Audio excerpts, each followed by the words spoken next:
retrouver dans l'exposition de fin d'année à l'Espace Malraux, l'exposition de fin d'année des élèves de l'atelier de formation aux arts plastiques.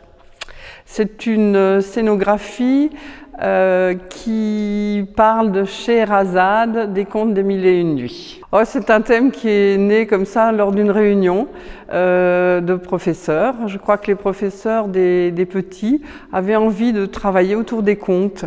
Et puis en fin de compte, on en a profité pour en faire le thème de l'année. Alors le rez-de-chaussée est constitué d'une scénographie dans laquelle sont représentés tous les élèves du secteur jeune de l'atelier de formation aux arts plastiques.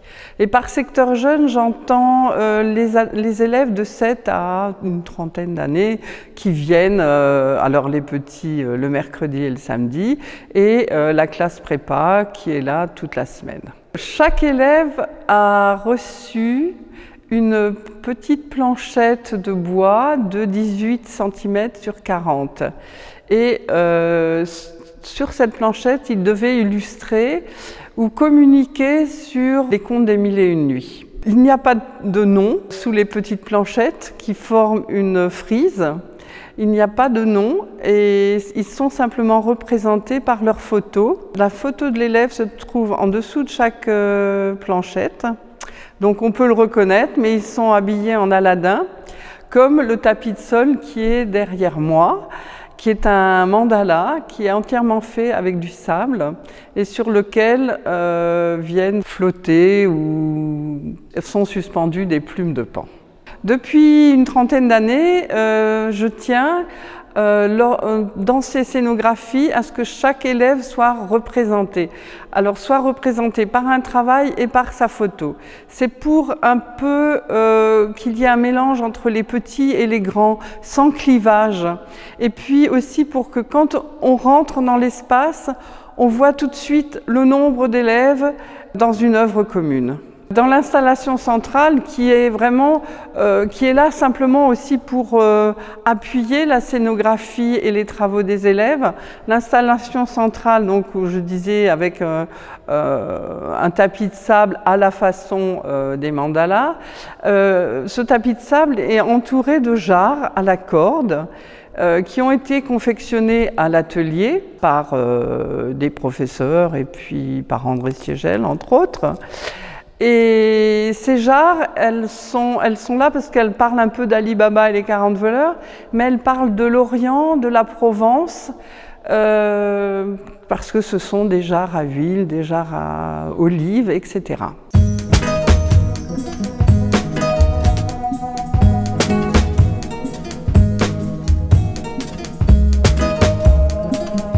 Dans la mezzanine, vous trouverez les travaux des élèves de la classe préparatoire. Cette classe reçoit des élèves qui restent un an dans l'école à raison de 35 heures de cours par semaine.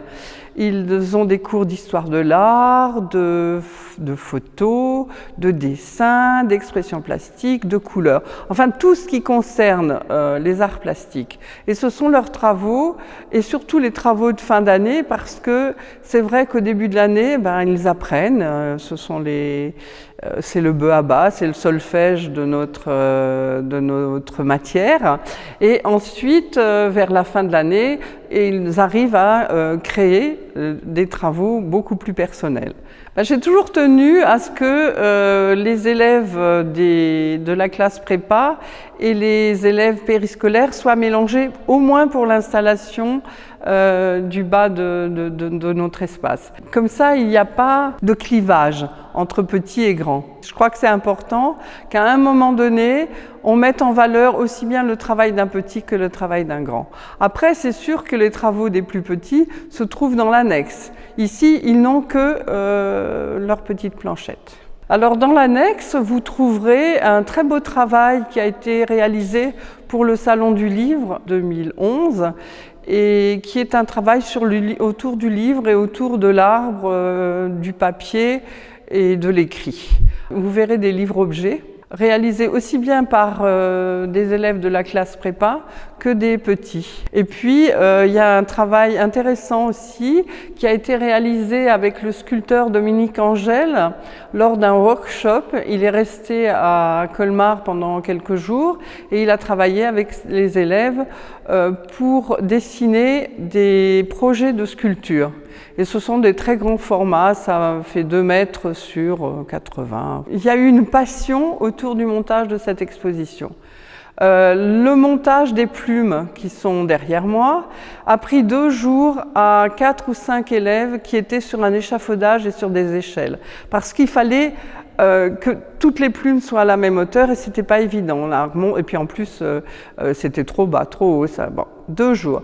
Il a fallu 2 jours aussi à d'autres élèves, et aux mêmes d'ailleurs, pour faire le tapis de sable. Mélanger les couleurs, les poser pour arriver à cette impression de dessin. C'était un très beau travail et un très beau travail de groupe.